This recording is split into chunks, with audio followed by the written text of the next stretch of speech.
Okay, next എന്ന് പറയുന്നത് SIC XC architecture.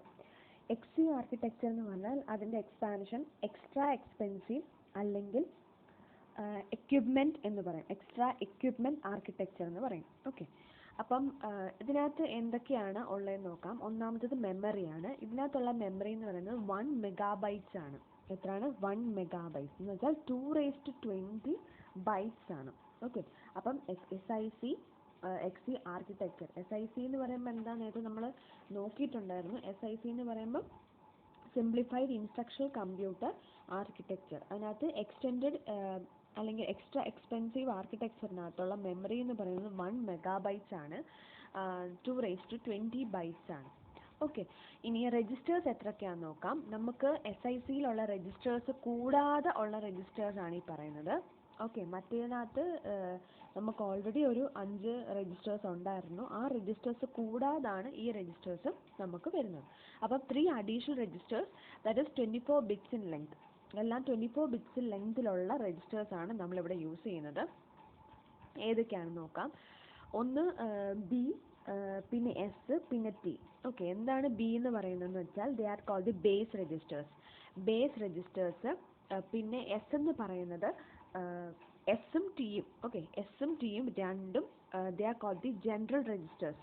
Okay, general registers, general പർപ്പസിന് വേണ്ടി യൂസ് ചെയ്യുന്നതാണ് ജനറൽ രജിസ്റ്റേഴ്സ്.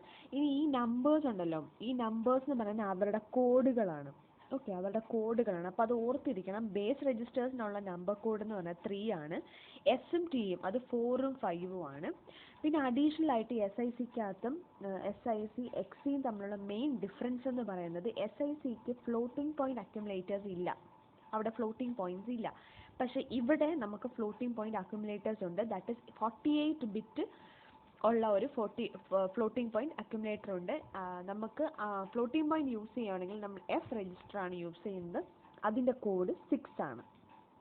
ഓക്കെ, ഇനി ഡേറ്റ ഫോർമാറ്റ് എങ്ങനെയാണെന്ന് നോക്കാം. ഡേറ്റ ഫോർമാറ്റ് എന്ന് പറയുമ്പം it is 24 bit binary number for integers. അതേപോലെ നെഗറ്റീവ് വാല്യൂസ് ആണെങ്കിൽ 2's കോംപ്ലിമെൻറ്റ് യൂസ് ചെയ്തിട്ടാണ് നമ്മളിവിടെ ഡേറ്റ ഫോർമാറ്റ് ക്രിയേറ്റ് ചെയ്യുന്നത് അല്ലെങ്കിൽ റെപ്രസെൻറ്റ് ചെയ്യുന്നത്. ഓക്കെ, ഇനി 48 bit floating point data point എന്ന് പറയുമ്പം അതിൻ്റെ സ്പ്ലിറ്റപ്പ് എങ്ങനെയാണെന്ന് വെച്ചാൽ നമുക്ക് എസ് എന്ന് പറയുമ്പോൾ 1 ബിറ്റ് സൈൻ ബിറ്റാണ് എസ് എന്ന് പറയുന്നത്. That is 1 bit. പിന്നെ എക്സ്പോണൻഷ്യൽ എന്ന് പറയുന്നത് 11 ബിറ്റ്സ് ആണ്. പിന്നെ 36 ബിറ്റ്സ് നമ്മുടെ ഫ്രാക്ഷൻ. ഇങ്ങനെയാണ് നമ്മൾ റെപ്രസെൻറ്റ് ചെയ്യുന്നത്. അപ്പം F into 2 raise to exponent എന്ന് പറഞ്ഞാൽ ഫസ്റ്റ് നമ്മുടെ F into 2 raise to exponent. 2 എന്ന് പറയുന്നത് ബൈനറി നമ്പറിനെ സൂചിപ്പിക്കാനാണ്. ഓക്കെ, എന്ന് വെച്ചാൽ 2 ഫോർ ബൈനറി. ഓക്കെ, അപ്പം ആ രീതിയിലാണ് ഒരു എക്സാമ്പിൾ പറഞ്ഞു എന്നേ ഉള്ളൂ. അപ്പം അത് നമ്മൾ ചെയ്യുമ്പോൾ മനസ്സിലാവും. ഇവിടെ നമുക്ക് 48 ബിറ്റിൻ്റെ split up data format representation എന്ന് പറയുന്നത് എസ് 1 ബിറ്റ് സൈൻ ബിറ്റാണ്, 11 ബിറ്റ് ഫോർ എക്സ്പോണൻഷ്യൽ. അതേപോലെ എഫ് എന്ന് പറയുന്നത് അല്ലെങ്കിൽ ഫ്രാക്ഷൻ എന്ന് പറയുന്നത് 36 ബിറ്റാണ്. ഓക്കെ, അപ്പം മെമ്മറി നോക്കി, രജിസ്റ്റേഴ്സ് നോക്കി, ഡേറ്റ ഫോർമാറ്റ് നോക്കി. ഇനി അടുത്തത് ഇൻസ്ട്രക്ഷൻ ഫോർമാറ്റ്. ഇൻസ്ട്രക്ഷൻ ഫോർമാറ്റ് എന്ന് പറയുമ്പോൾ നമുക്ക് 4 എണ്ണമാണുള്ളത്. 4 ഫോർമാറ്റ്സ് ആണുള്ളത്. Format 1, format 2, format 3 and format 4. അത് ഓരോ ഡിഫറെൻറ്റ് ബൈറ്റ്സുകളിലായിട്ടാണ് എടുക്കുന്നത്. ഓക്കെ, ഇൻസ്ട്രക്ഷൻ ഫോർമാറ്റ് എന്ന് പറയുമ്പം instruction that doesn't refer the memory. Okay, memory ആയിട്ട് റെഫർ ചെയ്യാത്ത 2 ഫോർമാറ്റുകൾ ആദ്യത്തെ 2 ഫോർമാറ്റ്സ് ആണ്. അവർക്ക് മെമ്മറി റെഫറൻസിൻ്റെ ആവശ്യം വരുന്നില്ല. മെമ്മറി റെഫറൻസിൻ്റെ ആവശ്യം വരാത്ത ഫോർമാറ്റുകളാണ് format 1 and format 2. Okay,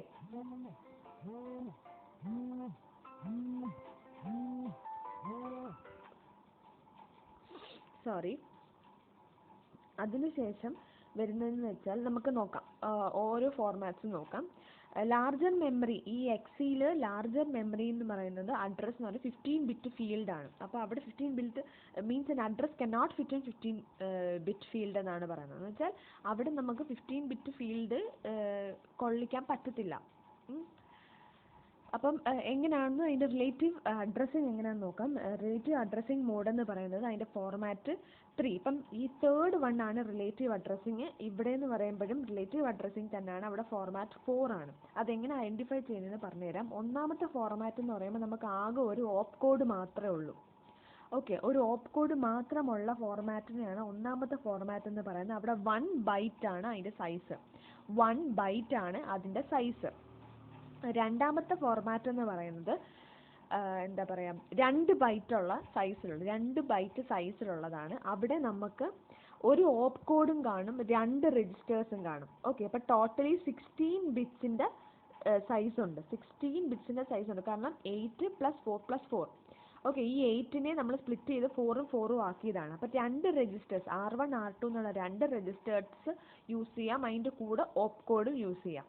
okay, അപ്പം ഈ ഓപ്പ് കോഡ് മാത്രം നമ്മൾ യൂസ് ചെയ്യുന്ന നമ്മുടെ ഇൻസ്ട്രക്ഷൻസ് ആണ് ഈ ഓപ്പ് കോഡ്സ് എന്ന് പറയുന്നത്. അപ്പം ഇപ്പം ഇത് കണ്ട എക്സാമ്പിൾ ആർ സബ് നമ്മൾ നേരത്തെ നോക്കിയിട്ടുണ്ടായിരുന്നു.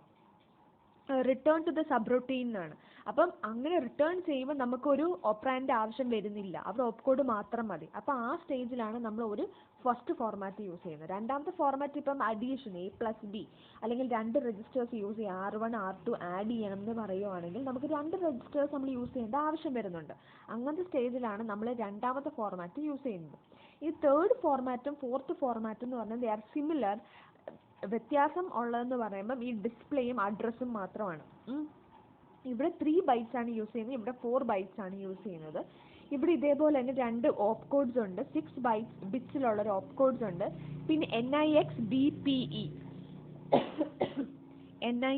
BPE എന്ന ഫോർമാറ്റിൽ രണ്ടിലും ഓരോ ബിറ്റ് വീതം ഉണ്ട്. അതെന്താണെന്ന് എക്സ്പ്ലെയിൻ ചെയ്യാം.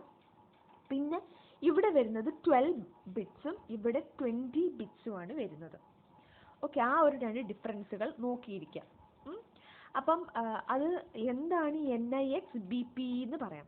ഇനി നമ്മൾ എങ്ങനെയാണ് ഒരു ഫോർമാറ്റ്, രണ്ടിൻ്റെയും സ്ട്രക്ചർ ഒരേപോലെ ആയതുകൊണ്ട് എങ്ങനെയാണ് ഫോർമാറ്റ് 3 ആണോ ഫോർമാറ്റ് 4 ആണോ എന്ന് ഐഡൻറ്റിഫൈ ചെയ്യുന്നതെന്ന് വെച്ചാൽ, ഇതിന് ഈ ബിറ്റ് ഉണ്ടല്ലോ, ഈ എന്ന് പറയുന്ന ബിറ്റ്, അത് ഡിനോട്ട് ചെയ്യുന്നത് ഇതാണ്ടേ അഡ്രസ്സിങ് മോഡ്സ് ആണ് ഓരോന്നിനും പറയുന്നത്. ഈ ഡിനോട്ട് ചെയ്യുന്നതെന്ന് വെച്ചാൽ ഈ 0 ആണെങ്കിൽ അത് പറയുന്നത് ഫോർമാറ്റ് 3 ആണെന്നാണ്.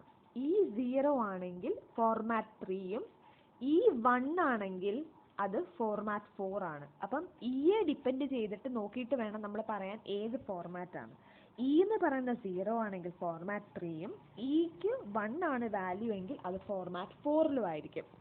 ഓക്കെ, ഇനി ബാക്കിയുള്ള വാല്യൂസ് നോക്കാം. എന്ന് വെച്ചാൽ നമ്മൾ പറഞ്ഞ NIX BPE എന്നല്ലേ. അപ്പോൾ ഞാൻ പറഞ്ഞു, അത് കഴിഞ്ഞിട്ട് ബാക്കിയുള്ളത് ഏതൊക്കെ രജിസ്റ്റേഴ്സ് ആണെന്ന് നോക്കാം. നമ്മൾ അപ്പോൾ ഓരോന്നിനും ടാർഗറ്റ് അഡ്രസ്സുകളുണ്ട്. അപ്പം നമുക്ക് ഓരോന്നിനും ടാർഗറ്റ് അഡ്രസ്സസ് എങ്ങനെയാണെന്ന് നോക്കുകയും വേണം. ഓക്കെ, അപ്പം ബിയുടെ വാല്യൂ 1 ആണെങ്കിൽ, ഓക്കെ, ബിയുടെ വാല്യൂ 1 ആണെങ്കിൽ, നമ്മളിവിടെ പറഞ്ഞില്ലേ ബിയുടെ വാല്യൂ, ഇവിടെ ബീസ് ഇല്ലേ, ആ ബിയിൽ പി എന്ന് പറയുന്നത് എന്താണ്, നമ്മുടെ പ്രോഗ്രാം കൗണ്ടറിനെയാണ് പി എന്ന് പറയുന്നത്.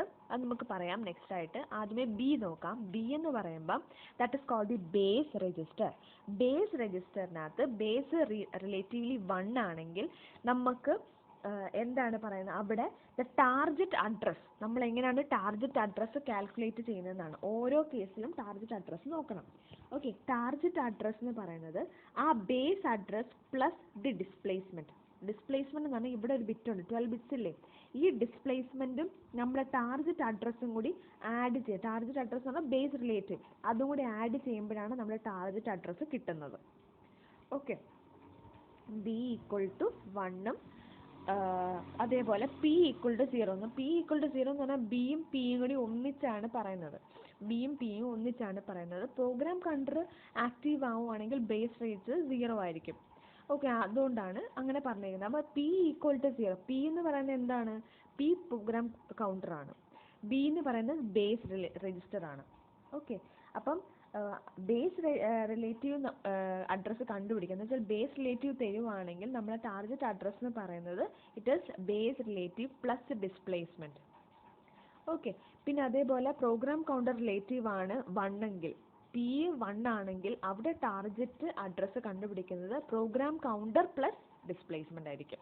ഓക്കെ, അവിടെ നമുക്ക് ബേസ്ലൈറ്റ് കാണത്തില്ല. ഇനി രണ്ട് അഡ്രസ്സും ഇല്ല, ബിയും 0 ആണ് പിയും 0 ആണെങ്കിൽ അവിടെ നമുക്ക് ഡയറക്റ്റ് അഡ്രസ് മോഡ്സ് ആണ് കിട്ടുന്നത്. ഡയറക്റ്റ് അഡ്രസ്സിംഗ് മോഡ് ആയിരിക്കും. അവിടെ ടാർഗറ്റ് അഡ്രസ്സ് കിട്ടുന്നത് നമ്മുടെ ഡിസ്പ് തന്നെയാണ്, അല്ലെങ്കിൽ ഡിസ്പ്ലേസ്മെന്റ് തന്നെ ആയിരിക്കും നമ്മുടെ ടാർഗറ്റ് അഡ്രസ്സ്. അവിടെ നമുക്ക് പ്രോഗ്രാം കൗണ്ടറും ഇല്ല, ബേസ് രജിസ്റ്ററും ഇല്ല. ഓക്കെ, ഇനി അപ്പം നമുക്ക് രണ്ട് കേസിൽ ഫോർമാറ്റ് 3ലാണ്. ഇ എന്ന് പറഞ്ഞാൽ 0 ആണെങ്കിൽ ഫോർമാറ്റ് 3 ആണല്ലോ, ആ സ്റ്റേജിൽ ഡിസ്പ് ആയിരിക്കും. ഫോർമാറ്റ് 4ലാണെങ്കിൽ അഡ്രസ് എന്ന് വെച്ചാൽ നമുക്കിവിടെ പറഞ്ഞ ഫോർമാറ്റ് 3 ആണെങ്കിൽ ഡിസ്പ് ആയിരിക്കും, ഫോർമാറ്റ് 4 ആണെങ്കിൽ അഡ്രസ് ആയിരിക്കും. അതേ ഉള്ളൂ ഉദ്ദേശിക്കുന്നത്. അപ്പം ബിയും പിയും 0 ആവുന്ന കേസാണ് ഞാൻ പറഞ്ഞത്. അപ്പോൾ അത് ഡയറക്റ്റ് മോഡാണ്. ഇനി അടുത്തത് ഇൻഡെക്സ്ഡ് മോഡ്. ഇൻഡെക്സ്ഡ് മോഡ് എന്ന് പറയുമ്പോൾ എക്സിന്റെ വാല്യൂസ് ആണ് നോക്കുന്നത്. X denotes index. അപ്പോൾ എക്സ് 1 ആണെങ്കിൽ അതിൻ്റെ അർത്ഥം അവിടെ ടാർഗറ്റ് അഡ്രസ്സ് നമുക്ക് എന്താണ്, എക്സ് പ്ലസ് അഡ്രസ് ആണ്. ഓക്കെ, എന്ന് വെച്ചാൽ നമ്മുടെ ഇൻഡെക്സ് പ്ലസ് നമ്മുടെ ടാർഗറ്റ് അഡ്രസ് നമ്മൾ നേരത്തെ നോക്കിയിട്ടുണ്ട്, അതേപോലെ തന്നെയാണ്. ഇനി എക്സിൻ്റെ വാല്യൂ 0 ആണെങ്കിൽ നമുക്ക് അവിടെ എന്താണ് വരുന്നത്, ടാർഗറ്റ് അഡ്രസ്സ് അതേപോലെ തന്നെ നമ്മുടെ ഡയറക്റ്റ് കേസ് തന്നെയാണ് എക്സിൻ്റെ വാല്യൂ 0 ആണെങ്കിൽ. ഓക്കെ, ഇനി അടുത്തത് സിമ്പിൾ ഇമ്മീഡിയറ്റ് ഇൻഡയറക്റ്റ്. ഓക്കെ, അതാണ് സിമ്പിൾ എന്ന് പറയുമ്പോൾ നമ്മുടെ എന്നിൻ്റെ കേസ്, ഇമ്മീഡിയറ്റ് എന്ന് പറയുമ്പോൾ ഐ ആണ്, ഇൻഡയറക്റ്റ് എന്ന് പറയുമ്പോൾ എന്നിൻ്റെ വാല്യൂ ഡിപ്പെൻഡ് ചെയ്തിരിക്കും. എന്നിൻ്റെ വാല്യൂ ആണ് നമ്മുടെ ഇൻഡയറക്റ്റും ഡയറക്റ്റും പറയുന്നത്. എന്നിൻ്റെ വാല്യൂ ആണ് ഇൻഡയറക്റ്റ് അഡ്രസ്സിംഗ് മോഡ് പറയുന്നത്. ഓക്കെ, അപ്പം എന്നിൻ്റെ വാല്യൂ 1 ആണെങ്കിൽ എന്നിൻ്റെ വാല്യൂ 1ഉം ഐയുടെ വാല്യൂ 0 ആണെങ്കിൽ അപ്പം എന്നും ഐയും ഒരുപോലാണ് വർക്ക് ചെയ്യുന്നത്. നമ്മൾ നോക്കുന്നത് അങ്ങനെയാണ്. അപ്പം n ഈക്വൽ ടു 0യും ഐ ഈക്വൽ ടു 1ഉം ആണെങ്കിൽ n ഈക്വൽ ടു 0യും ഐ ഈക്വൽ ടു 1ഉം ആണെങ്കിൽ അത് ഇമ്മീഡിയറ്റ് അഡ്രസ്സാണ്. അത് എപ്പോഴും ഓർത്തിരിക്കണം. കാരണം അത് ഇങ്ങനെ ചിന്തിച്ചാൽ മതി, ഐ 1 ആണെങ്കിൽ അത് ഇമ്മീഡിയറ്റ് ആയിരിക്കും. ഐ മാത്രമായിട്ട് ഇരിക്കുമല്ലേ, അപ്പോൾ ഇമ്മീഡിയറ്റ് ആണ്. I for immediate. Okay, n equal to 0 I equal to 1 ആണെങ്കിൽ that is called immediate addressing mode. അടുത്തത് ഇൻഡയറക്റ്റ് എന്ന് പറയുമ്പം ഉൾട്ട, n equal to 1 and I equal to 0. n equal to 1 and I equal to 0 ആണെങ്കിൽ that is called indirect mode. Okay, indirect addressing mode ആയിരിക്കും. Okay, അപ്പോൾ ആ addressing മോഡായിട്ട് പഠിച്ചു വെച്ചേക്കണം. അപ്പം ഓരോ കണ്ടീഷൻസ് നമ്മൾ ഇങ്ങനെ കാണാതെ പഠിച്ചാൽ മാത്രമേ നമുക്കത് കാണുമ്പോൾ മനസ്സിലാവത്തുള്ളൂ ഏത് അഡ്രസ്സിംഗ് മോഡാണെന്നുള്ളത്. അതിന് വേണ്ടിയിട്ടാണ് പറഞ്ഞത്. അത് കഴിഞ്ഞിട്ട് ഇൻസ്ട്രക്ഷൻ സെറ്റ് എന്ന് പറയാൻ provides all the instructions available in the SIC. അതിനാൽ നമ്മുടെ SICക്കകത്ത് പ്രൊവൈഡ് ചെയ്യുന്ന എല്ലാ ഇൻസ്ട്രക്ഷൻസും ഇവിടെയും പ്രൊവൈഡ് ചെയ്യുന്നുണ്ട്. അഡീഷണൽ ഇൻസ്ട്രക്ഷൻസ് ഏതൊക്കെയാണെന്ന് നോക്കാം. ലോഡ് ആൻഡ് സ്റ്റോർ, മറ്റേതിനകത്ത് LDA LDB എന്നൊക്കെ എക്സ് എന്ന് പറയുന്നത് പോലെ തന്നെ ഇവിടെ LDBയും STBയും. ബി എന്ന് പറയുന്നത് ബേസ് രജിസ്റ്ററിനെയാണ് ഇവിടെ ബി എന്ന് സൂചിപ്പിക്കുന്നത്. ഓക്കെ, അപ്പം LDBയും STBയും. അതേപോലെ മറ്റേടത്ത് ഇല്ലാത്തൊരു സാധനമാണ് ഫ്ലോട്ടിംഗ് പോയിന്റ്. ഇവിടെ നമുക്ക് ഫ്ലോട്ടിംഗ് പോയിന്റ് അർത്ഥമാറ്റിക് ഓപ്പറേഷൻസ് ഉണ്ട്. അപ്പം മറ്റേതിനകത്ത് ആഡ്, സബ്, മള്ള്, ഡിവിഷൻ പോലെ ഇതിൻ്റെ കൂടെ എല്ലാ എഫും കൂടി ചേർക്കുമ്പോൾ ഫ്ലോട്ടിംഗ് പോയിന്റ് ആയി. ഓക്കെ, ഇനി രജിസ്റ്റർ 3 പറയുമ്പോൾ ഇതൊക്കെ നമുക്ക് ഈ ആർക്കിടെക്ചറിനകത്ത് വരുന്ന കാര്യങ്ങളാണ്. അപ്പോൾ ഇതെല്ലാം നമ്മൾ അറിഞ്ഞിരിക്കണം. ഈ സാധനങ്ങളൊക്കെ ചേർത്ത് വേണം നമ്മുടെ ഇൻസ്ട്രക്ഷൻ്റെ ആർക്കിടെക്ചർ എഴുതാൻ. SIC XCയുടെ ആർക്കിടെക്ചർ എഴുതാൻ. ഓക്കെ, അടുത്തത് രജിസ്റ്റർ മൂവ് എന്ന് പറയുമ്പോൾ RMO എന്നാണ് പറയുന്നത്. ഒരു രജിസ്റ്ററിനെ മൂവ് ചെയ്യാൻ സഹായിക്കുന്നതാണ് ഈ രജിസ്റ്റർ മൂവ് എന്ന് പറയുന്നത്. അവിടെ RMO ആണ് ഡിനോട്ട് ചെയ്യുന്നത്. അപ്പോൾ രജിസ്റ്ററിനെ മൂവ് ചെയ്യണമെങ്കിൽ R1, R2 എന്ന് പറയുമ്പം R1ൽ നിന്ന് R2ലോട്ട് നമ്മൾ രജിസ്റ്റർ മൂവ് ചെയ്യും. ഇനി register to register arithmetic operation ആണെങ്കിൽ നമ്മൾ ആഡിൻ്റെ കൂടെ നമ്മുടെ അർത്ഥമാറ്റിക് ഓപ്പറേഷൻസിൻ്റെ കൂടെ 6 ചേർത്താൽ മതി. ഓക്കെ, ഇനി അടുത്ത last one supervisor call instruction. അതാണ് SVC, supervisor call instruction. Supervisor call instruction എന്ന് പറയുമ്പോൾ it generates an interrupt of communicating with OS operation. എന്ന് പറഞ്ഞാൽ നമുക്ക് interrupt generates an interrupt when it executes for the communication with OS ആയിട്ട് communicate ചെയ്യുന്ന സമയത്താണ് നമ്മൾ ഈ SVC യൂസ് ചെയ്യുന്നത്. അപ്പം ഓപ്പറേറ്റിംഗ് സിസ്റ്റമായിട്ട് കമ്മ്യൂണിക്കേറ്റ് ചെയ്യാൻ പറ്റും. അടുത്തത് ഇൻപുട്ട് ആൻഡ് ഔട്ട്പുട്ട് ഓപ്പറേഷൻസ് ആണ്. ഇൻപുട്ട് ആൻഡ് ഔട്ട്പുട്ട് ഓപ്പറേഷൻസിനകത്ത് നമുക്ക് നമ്മുടെ നേരത്തെ പഠിച്ച SICക്കകത്ത് പഠിച്ച TD ടെക്സ്റ്റ് ഇത് എന്താ ടെക്സ്റ്റ് റീഡ്, അതേപോലെ ടെക്സ്റ്റ് റീഡ് റൈറ്റ് അല്ലേ, 3 നമ്മൾ പഠിച്ചിട്ടുണ്ടായിരുന്നു. ഏതൊക്കെയായിരുന്നു? TD, RD, WD അല്ലേ. അപ്പം അത് 3 എന്തൊക്കെയായിരുന്നു എന്നാണ് നമ്മൾ പറഞ്ഞത്. ടെസ്റ്റ് ഡിവൈസ്, പിന്നെന്താ read data, write data. Okay, sorry, നേരത്തെ ഞാൻ തെറ്റിപ്പോയായിരുന്നു. TD എന്ന് പറയുന്നത് ടെസ്റ്റ് ഡ്രൈവ് അല്ല, ഡിവൈസ് ആണ്. Okay, test device, read data, write data. Okay, അപ്പം റീഡ് ചെയ്യാനും റൈറ്റ് ചെയ്യാനും യൂസ് ചെയ്യുന്ന സിമ്പിൾസ് ആണ് RDയും WDയും. TD എന്ന് പറയുന്ന ടെസ്റ്റ് ഡിവൈസ് ആണ്. ടെസ്റ്റ് ഡിവൈസ് എന്ന് പറഞ്ഞാൽ എന്താ, നേരത്തെ ഞാൻ പറഞ്ഞതായിരുന്നു. എന്താ, SICക്കകത്ത് പറയുന്ന സെയിം സംഭവം തന്നെയാണ് ഇവിടെ. നമുക്ക് ഏതെങ്കിലും ഒരു അഡ്രസ്ഡ് ഡിവൈസ് ഉണ്ടെങ്കിൽ, അഡ്രസ്ഡ് ഡിവൈസ് ഒരു 8-bit കോഡ് ആയിരിക്കും. അപ്പോൾ ആ ഡിവൈസ് ഇതിനകത്ത് ഓൾറെഡി അഡ്രസ്ഡ് ആണെങ്കിൽ അത് റെഡി ആണോ അല്ലയോ എന്ന് കണ്ടുപിടിക്കാൻ വേണ്ടി യൂസ് ചെയ്യുന്നതാണ് TD.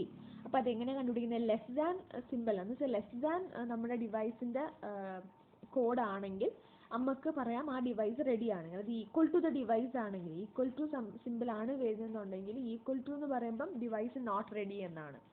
ഓക്കെ, ഇനി അഡീഷണൽ ആയിട്ട് എക്സ്ട്രാ വരുന്ന ഇൻപുട്ട് ഔട്ട്പുട്ട് ചാനൽസ് എന്ന് പറയുന്നത് നമ്മുടെ CPU ഓപ്പറേഷൻസ്. ഓക്കെ, CPU ഓപ്പറേഷൻസിൻ്റെ ഇൻപുട്ട് ഔട്ട്പുട്ട് ഒക്കെയാണ്. അത് ഏതൊക്കെയാണെന്ന് വെച്ച് കഴിഞ്ഞാൽ SIO, TIO, HLO. ഓക്കെ, SIO എന്ന് പറയുമ്പോൾ ഇത് start input and output, TIO എന്ന് പറയുമ്പോൾ test input and output, HLO എന്ന് പറയുമ്പോൾ halt input and output. Okay, ആ പ്രോഗ്രാമിന് ചാനൽസ് എപ്പോൾ സ്റ്റാർട്ട് ആവണം, ടെസ്റ്റ് ചെയ്യണം, ഹോൾട്ട് ആവണം, ആ ഓപ്പറേഷൻസ് ആണ്. എന്നുവെച്ചാൽ ഇത് എപ്പോഴും വർക്ക് ചെയ്യുന്നത് CPU ഒരു ബിസി സ്റ്റേറ്റിലിരിക്കുക. ആ ബിസി സ്റ്റേറ്റിലിരിക്കുന്ന സമയത്താണ് നമ്മൾ ഈ operations, input output operations work out ചെയ്യുന്നത്. അപ്പോൾ ഇത്രയാണ് SIC XCയുടെ ആർക്കിടെക്ചർ. അപ്പോൾ SIC ആർക്കിടെക്ചറും പഠിക്കുക, SIC XC ആർക്കിടെക്ചറും പഠിക്കുക. Thank U.